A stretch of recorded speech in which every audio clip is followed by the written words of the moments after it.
This session is using Pressbooks to publish and host your OER, and it will be presented by Daniel Opperwall, who is also at the Center for Extended Learning as an online learning consultant. So to introduce our speaker, Daniel is an online learning consultant at the Center for Extended Learning. His work in the field of online education includes contributions to several OERs, including fostering engagement, facilitating online courses in higher education, high-quality online courses, how to improve courses design and delivery for your post-secondary learners, and humanizing virtual learning, a guide to creating connection, engagement, and inclusivity. When he's not designing and building courses and OERs, Daniel teaches in the Faculty of Divinity at Trinity College at the University of Toronto. So Daniel, I'll hand it over to you, and we'll have some time at the end for questions. Thanks. Great. Thanks so much, RJ. And thank you, everyone, for being here this afternoon. I'm joining you from lovely, sunny Detroit, Michigan. So that makes this officially an international conference this year, which is exciting. So just a session today to kind of talk about and walk you through a little bit how you might consider using Pressbooks in your own OER creation, design, and hosting process. And the reason we thought that a session like this would be valuable is basically that Pressbooks is a system available to all of us through the eCampus Ontario. So all of us here at the University of Waterloo that can be used either in connection with support from the Center for Extended Learning or the Agile Development Team, which is where I work at CEL, or is something that you may want to consider using on your own. And it's quite user-friendly, so it's a valuable option for everybody to be aware of. So my goal with this session is to just walk you through a little bit what Pressbooks is, and then some of the basics and a kind of step-by-step of the core user interface for Pressbooks and how you might use that to get started creating your own OER. So what is Pressbooks? Well, Pressbooks is an online book creation software, in fact, and it's made available to us free of charge from eCampus Ontario, although they also have commercial versions of this for others. But the key thing to keep in mind about Pressbooks is that it's originally came from book publishing software to actually create ebooks and even print books. And you can still use it for that if you want, in tandem with a print-on-demand printer or publisher, something like that, or for creating an ebook. But the feature we most often use it for, especially in the context of OER, is the web-based book feature. So it basically creates a book-style, a book-like website where you can host your OER materials, whether including multimedia, interactives, and of course text and images. So that's what Pressbooks kind of is. I'm going to show you a couple examples very, very shortly here. So to give you a feel of what it looks like when people do this. Some of the really key advantages of using Pressbooks to host and create your OER is, number one, that hosting piece. This can be a real challenge. You've got a great OER idea, but where is it going to live in the world of the internet is always a question. And because of this eCampus Ontario implementation that we have access to, Pressbooks creates a hosting space for us that we can use free of charge. And we can also potentially link that to eCampus Ontario or other repositories of OERs to help increase and improve findability of your OER online. A next really key feature advantage of Pressbooks is it's very, very easy, and I will show you some examples of this shortly. It's very easy to create interactive components in your digital book within Pressbooks using H5P software. And again, I'll show you how that works, but it's a really, really nice feature to be able to add quizzes and other types of interactives straight into your book that users can use for self-reflection activities and that sort of thing. It's very cool. The third nice thing about Pressbooks that I've sort of alluded to already is that Pressbook sites can be exported to a variety of different export types, such as just PDFs, ebooks, and as I said, even to print books if you wanted to go in that direction, which can be very handy for you and or your users and learners if you did want to offer multiple formats. Can help you to accomplish two things at once if that's part of one of your goals in creating your OER. And the last key feature I want to point to, and again, the reason that this session is even happening, is that Pressbooks has really a pretty simple user interface, pretty intuitive, relatively easy to use without having super high tech skills. One of the things that this means is that it is a little more limited as a platform as compared to, say, just a web page, where we have all kinds of options for how to develop certain things, and they can get very fancy, as we all know these days. Pressbooks, your options are going to be substantially more limited than just the almost limitless space of a web page, but there's a payoff for that, and the payoff is that it makes it a lot easier to use. So if you don't have those top-level HTML, CSS coding skills, Pressbooks is still an option you can look into, and gives you nice outputs anyway, although slightly more limited. So keeping that in mind. So this is all abstract, so I want to actually show you some examples here. I've put some links to the 3 examples I want to show in the chat, and hopefully you can see those. If not, let us know, because I can repost them. I wasn't totally sure if you'd be able to see links that were posted before you arrive, but let us know if you're not seeing those links. But I'm going to start off jumping in here to my screen share. Hopefully you can see my screen there. Give me a shout if it's not working. The first one I want to show you, I've showed off a couple of times already this week, so I hope it's not getting too boring, but it's one that we created from the Agile development team with Elena Niederman and Catherine Tong as our authors. This is the Insights on Life and Aging, or Life Stories of Older Adults, Insights on Life and Aging, OER. A really cool project that we just completed. Authors did an amazing job here. And so this is what their Pressbooks site has ended up looking like. This is an OER that was mainly video based, in fact, but we wanted to have a space for those videos to be brought together, to put some introductory and connecting text around them to kind of introduce them, and to create some interactive learning opportunities in context of those videos. So we chose Pressbooks as a place where all of those different features can kind of live together and be easily accessed online. So this is just the introduction page to this particular resource. You can see some of the features. We have text, we have an image here. We have some text boxes going on, very simple there. And then we're hosting some teaser videos for this particular OER below those. And I'll show you what one of the main content pages looks like on this particular resource. This is the life story of Dr. Gene Skillman. In this case, we have some introductory materials, lovely picture of Dr. Skillman there.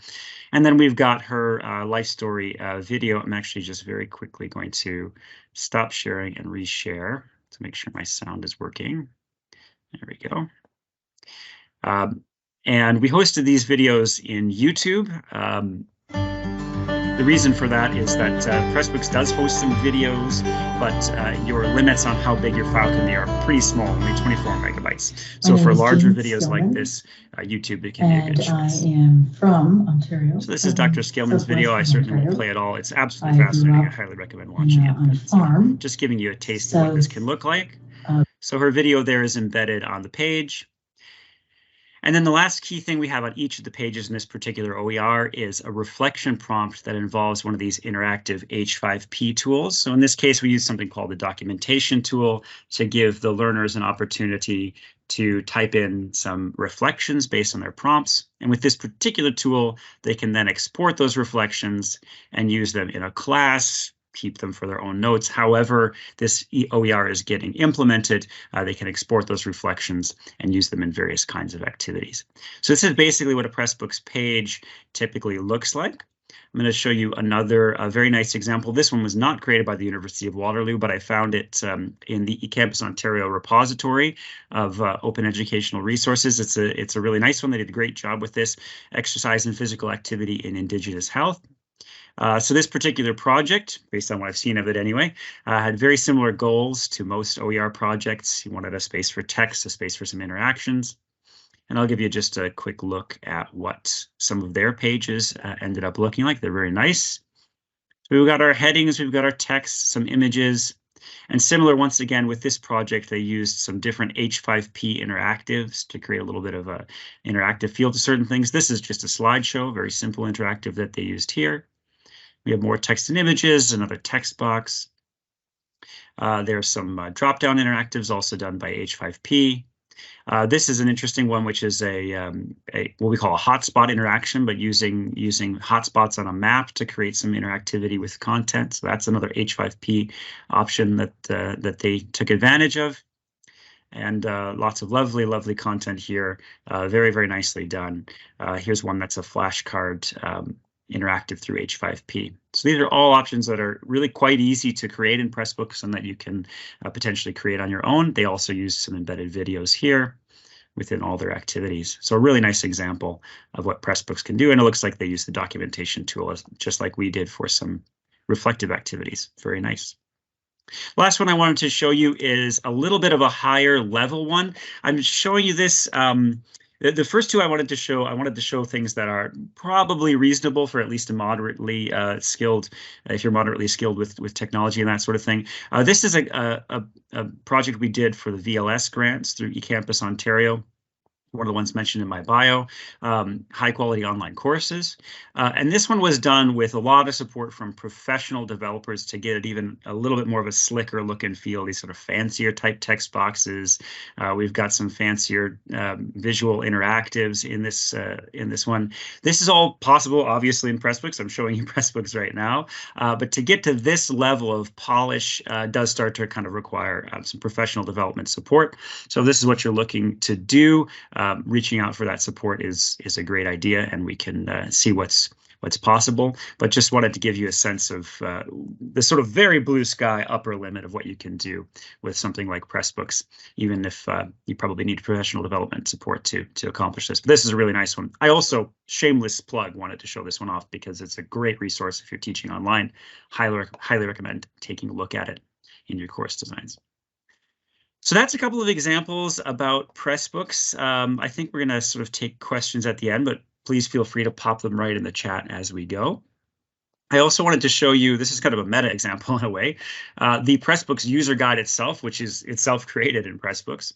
But this is another one that I linked to in the chat that's very helpful to access if you're going to get into Pressbooks. I won't be able to show you today every single option, every single checkbox. There's a lot of things going on in the back end. But so this is a great resource to have in your back pocket as you get into Pressbooks, to be able to check out what all these different little features will do and will accomplish for your OER, including all the ones that I may not cover here. So just keep in mind that this is out there, the Pressbooks user guide. It's very nice and user friendly. Yeah, so those are three examples. I wanted to quickly mention copyright licensing in Pressbooks. Typically with OERs, you're probably going to be looking at creating or releasing these under a Creative Commons license of some kind. I'm not going to dive too deep into Creative Commons licensing, but just keep in mind you'll want to choose your license as you go along with your project, and you can share that information right in the Pressbook there as you go. So that's fairly easy to do. And if you wanted, of course, you can keep everything. It wouldn't really be an OER in this case, but you can use Pressbooks to create copyrighted materials and reserve those rights as well. But we love Creative Commons, so highly recommend using that. But it's your choice. So those are some things to keep in mind. And the next thing I want to do is kind of do the walkthrough, what this really looks like on the back end and how you can actually get into the nuts and bolts of using this particular tool. So if anyone was able prior to the session to get their eCampus Ontario Pressbooks account set up, you can feel free to follow along with me as I go through here. Just showing some of those key features. If not, feel free to just watch, relax, and come back to the recording as you get started yourself later for some of these tips and pointers. So as I've said already, we at the University of Waterloo use the eCampus Ontario implementation of Pressbooks. Again, this is because it's provided to us at no cost through the ECO itself. So if you're looking to use Pressbooks, I definitely recommend going this direction at this point. And the first thing you're going to need to do is request an account from eCampus Ontario. So if you're a member of the University of Waterloo community, this account is free of charge for you, but you do need to go through this process of requesting your account, choosing our university, entering all of your information here, and submitting it. It does take a little bit of time to get that account approval. It can take a day or so. I believe they actually are looked at by humans. It's not just an automatic machine thing, so it won't happen instantly, so just be aware of that. You do have to request that account at least a little bit in advance. But once your account is set up, you can get into Pressbooks itself by signing in And you will find yourself here in the back-end dashboard of the Pressbooks system. So the first thing we want to do, nice big button right here, is to create a book. I'm going to click on that. As we enter the book creation phase, we're going to give our book title. So I'm going to go to OE Week example book. You can change this information down the line, by the way, so feel free to put a working title in there. You can, oh, I'm sorry, I actually put it in the wrong space. And you can fix that later if you change your title. So if you're following along, this first one is actually the site name.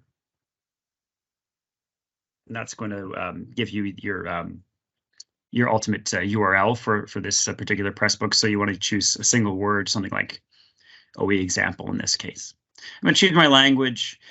Privacy. You may want to click no on this to start off. I'll just leave it at yes, actually, at the moment. But you can click no on this to begin as you start your development of your book to keep it private so it's not floating around the internet yet. And then again, that can always be changed later when you're ready for it to go out into the public. So we'll create our book here. So take a moment and give you a chance to catch up if you're following along.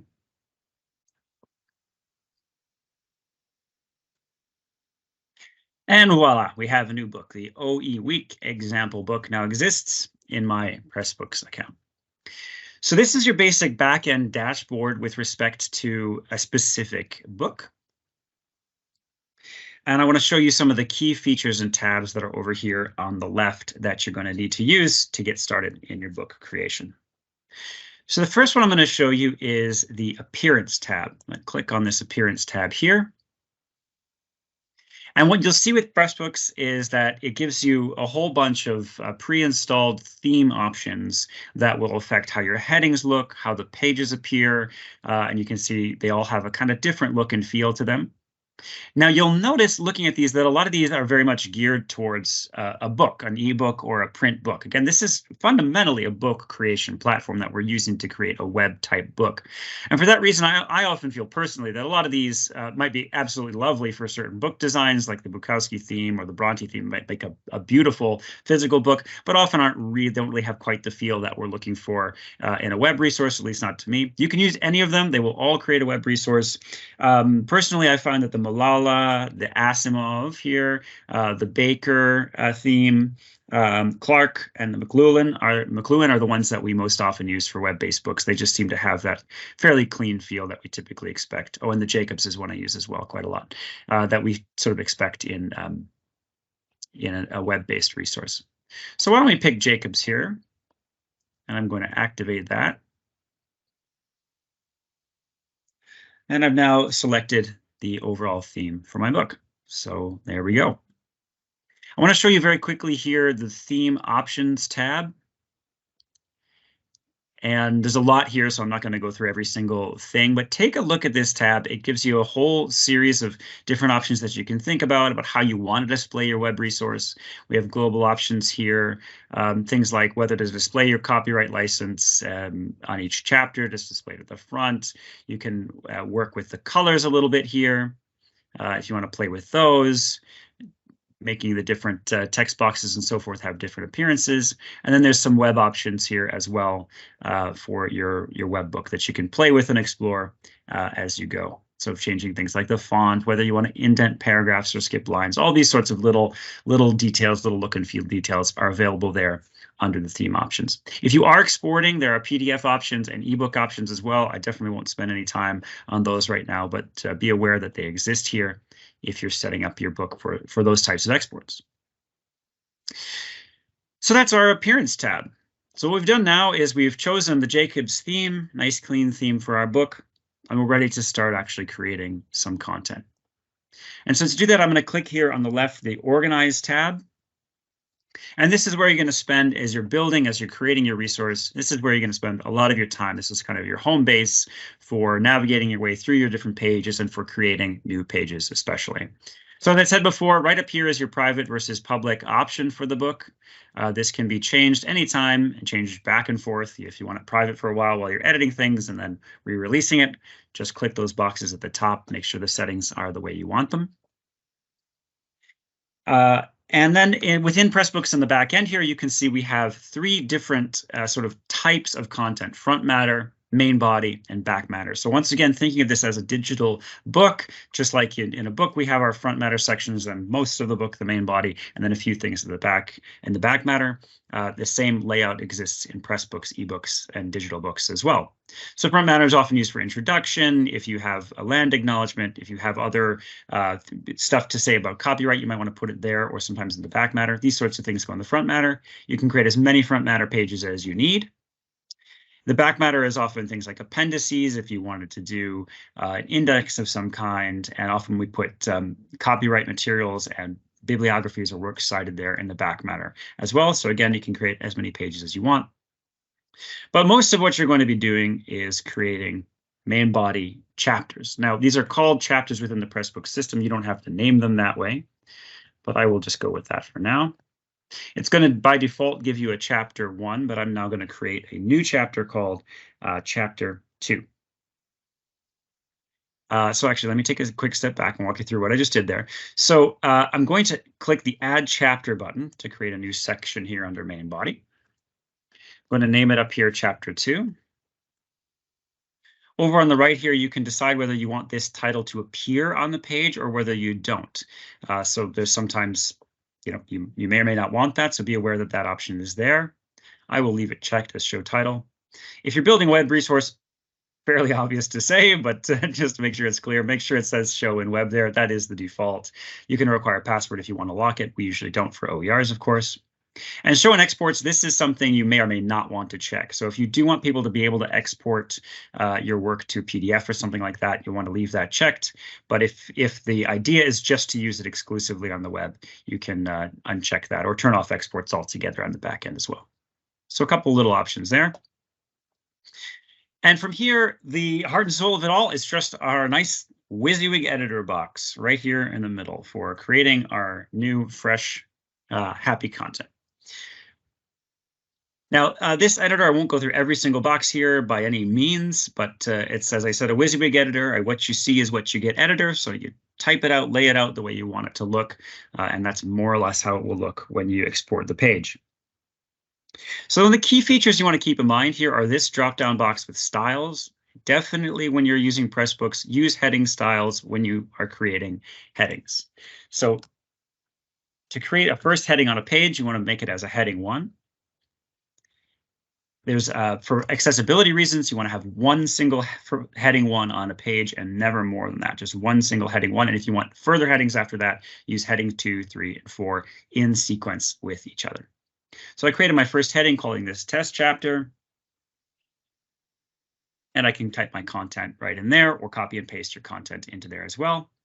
Subheadings are very obvious from this drop-down box. Here's a heading 2. And I'll do a heading 3 as well. And as many down as you need. So fairly straightforward, but just keep in mind, do use these headings rather than say, making this text bigger and making it bold so it kind of looks like a heading. Make it an actual heading because that's very, very helpful for screen readers and anyone who's using accessibility software of any kind to access your Pressbook. Other than that, of course, we have bold, we have italics, we have our bullet points lists, these sorts of things, really pretty straightforward, no confusion there most of the time. Numbered lists, this is another accessibility thing. If you're making a numbered list, do use that numbered list feature rather than just typing the numbers. Again, accessibility, very helpful there. Typical stuff about paragraphs, creating of links. The next thing you might want to be aware of is this little text box feature right here. That will give you a number of nice default text boxes that you can use to create a little bit more variety on your page. So we can create a standard text box that's empty like that. We can create a sidebar text box, which now appears over here to the right. This is a shaded one. And we have a number of other ones like key takeaways and that sort of thing that we can create very easily using those text boxes. Now it doesn't want to go away. So yeah, be aware of those text boxes there. Media. You're probably going to want to add some amount of media in most cases to your Pressbook, things like images and that sort of thing. Be aware of copyright rules at the University of Waterloo when you do this, of course. But to add media, images, and so forth, it's this nice Add Media button right up here. This whole interface is really pretty straightforward, pretty self-explanatory. You're going to upload a file that you want to add. In my case, I will grab a test image. Do I have a test image? Maybe I don't. Should go back. Something like this graph. And I have to move you around here and insert it into the chapter, and there it should appear. You can play around with how the text wraps on this. And you definitely, if at all possible, want to try to add alternative text to any images. Alternative text is readable by screen readers, so those who can't actually see your content need these little tags, those alternative text tags, to know what the image is. So definitely add one of those, and if a caption is appropriate, whether it's just the copyright for the image or whether you want to add teaching commentary on the image, you can add it there to the caption, update it, and it will put it into Pressbooks for you. You may also be interested in adding videos, like in some of those examples we showed. That's still, again, just the Add Media tab. If your video is pretty small, you can upload it. But the key thing here is that we have this 24 megabyte limit. So that makes for a pretty small video. If it's very, very short, or if it's an audio only file, it can work there. But what we very often do here is host things on YouTube, and we insert the URL right there. So it's almost baseball season, and I'm very, very excited. So I'm going to grab a video of my favorite ball player of all time, Ricky Henderson, and pop him right into my Pressbook. So this is now embedded. Pretty nice and easy, and I don't know why there we go. Again, be aware of copyright issues here. YouTube videos are usually perfectly fine to use if they were uploaded legally themselves. So take a look and try to make sure it was uploaded legally. In fact, I probably would have to do a little research on whether MLB Vault is legit. Probably are, but I don't know. So maybe I won't make this publicly visible with Ricky Henderson in there. So this is how I use the basic interface. And again. And I'm finally going to click Create to create my page. So there we go. We've got a page. If you want to see what it looks like in the actual, what your actual users are going to see, we click this permalink right here. It's going to take me straight to my page. Now you can see our various headings. You can see my little graph. I would probably have to resize that if I was doing this for real. And then we've got Ricky Henderson, just the old basic. She's running. Let's take it. Harry Sit here and watch this video. I just love watching Ricky steal bases. So there we go. That's your basic page creation. Once again, if we return to organize, you can create as many of these as you need, and yet you now see that our chapters all appear there in the main body. And similar for front matter and back matter, it's just the exact same interface as you go there. Okay, the last tab I want to show you is the book info tab. This is an important one, especially as you get toward the end of a project. You want to update these sorts of things. It will change what's displayed on the front end of Pressbooks, but this gives you a lot of kind of metadata, so to speak, about your book. You can change your title here if you would like to change that title, add a short title, subtitle, put in your authors, editors, translators, anyone who's contributed. You don't need to use all these boxes, but they're all available there if you would like to. If there's a publisher, you can add all that information. If you have an ISBN and you're going to be printing the book or making it a real ebook, you can put all that in there. So all this information is here. A cover image is something you might want to consider, and a slick cover image is maybe something to reach out for support with. But if you're very good with design and you can design your own there, changing your cover image happens right here. And you can add all sorts of other information about the subject, institutions that are involved, and you can choose your copyright license here, either a custom one, or you can say, grab one of these CC Creative Commons licenses that will then appear all over your book to let everyone know what their usage rights are. You can provide a custom copyright notice, taglines, short descriptions. So you can go through all these sections as you're finishing up your book and add all of that information there on the book info. So that is the kind of heart and soul, the bread and butter of creating a press book with this tool. And the last thing I want to show you is how to create some of those lovely interactives that I showed off with the examples earlier.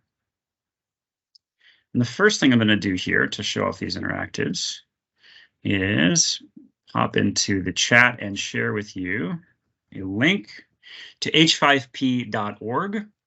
H5p.org is a lovely website that houses examples, interactive examples of every different type of H5P interactive that's available there. So if you're thinking about adding interactive elements to your press book, I would highly recommend showing up here at H5P. Oh, I gotta share my screen again. And checking out the examples and downloads there. This is a full list of every possible interactive. Some of these are rather obscure. The Advent calendar, you know, may not get used that often, but it's available. But there are obviously ones that get used quite a lot. Essays, multiple choices. I love the documentation tool. That's how we did the reflective activities in some of those projects. Image pairing. So you can play with these. You can see how they look. See how the hotspot example looks, just for example. Go ahead and play with them. See which ones you like and which ones are appropriate to what you're trying to do. And again, all of these will be available directly integrated into the Pressbooks system, which I'm going to show you now. So if you are looking to use some H5P, the first thing you're going to need to do is activate the H5P feature here in your Pressbook. To do that, I'm going to click on the plugins to the left. There are several plugins available for Pressbooks. To be honest with you, I've never used any other ones besides H5P, so I don't really know what they do. But we'll activate H5P here using that activate button. And it says, thank you for choosing H5P, etc. Now, once I've done that, we'll see a new tab has appeared here over to the left that says H5P content. And this is where my H5P content will live inside the back end of my book. So I can see all the H5P content I have so far. Right now, it won't be anything at all. And when I'm ready to create something, I can create that by clicking either of these add new buttons, either this one or this one. They just do the same thing. The very first time you do this, it's going to ask you for permission to communicate with h5p.org. To use it within Pressbooks, you do have to give that consent.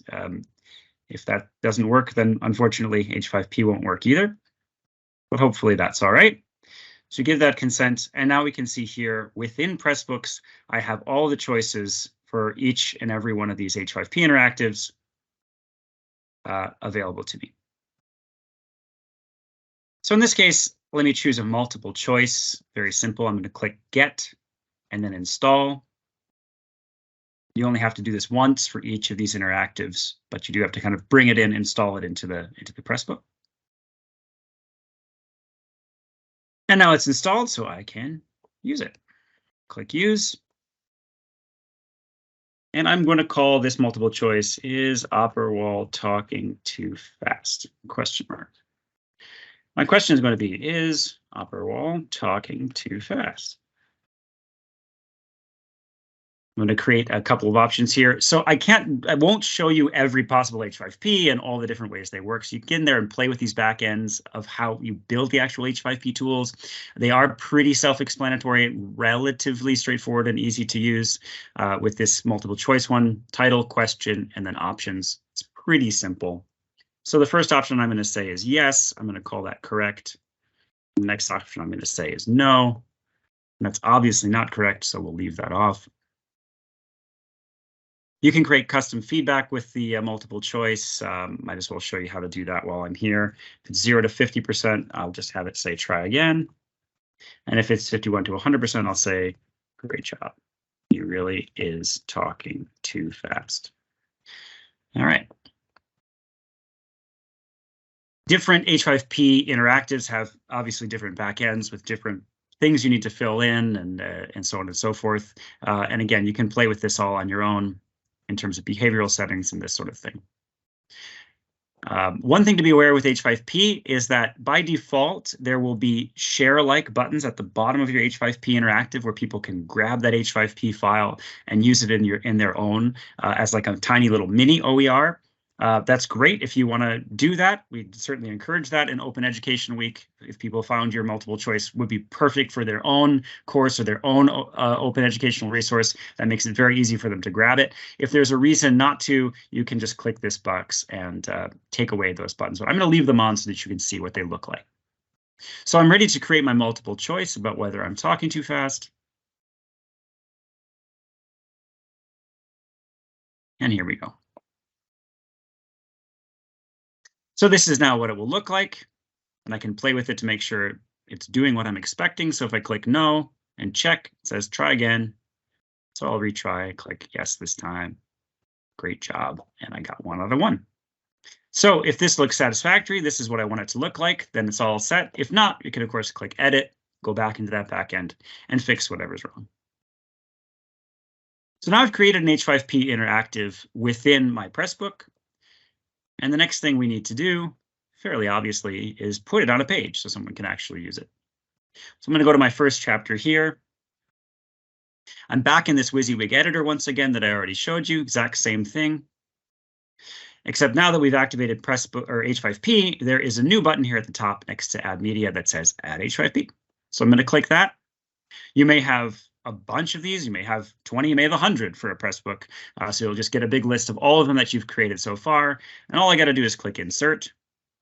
In the editor, it's going to give me this kind of weird looking piece of code, H5P ID equals 1. That's how it should look in the editor. But I'll show you what it looks like on the actual page in just a second here. So I've saved my page. It's ready to go. And I will check it out in the live version. And you can see here in the live version, the interactive is there. And I, as a user, can just easily click and interact with it.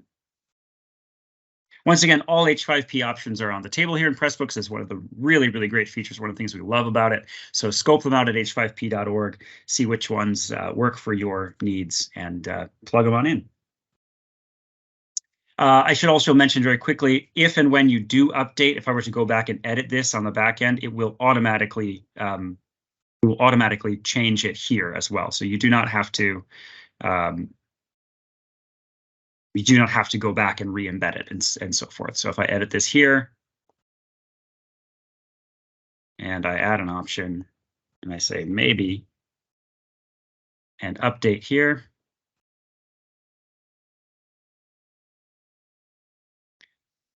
just give it a moment, then it should automatically update on the page. So now you can see there's all 3 options here. So that makes that pretty easy. If you do have to make changes, you don't need to worry about changing the page itself. So that is basically the heart and soul of Pressbooks, all of the really core key things that you'll need to know in there. As I mentioned, if there are other things, other options, other many boxes back here that you may want to explore and check out. But those are the core ones that almost all of our Pressbooks projects will use and should give you that good solid foundation, I hope, to get started with the tool.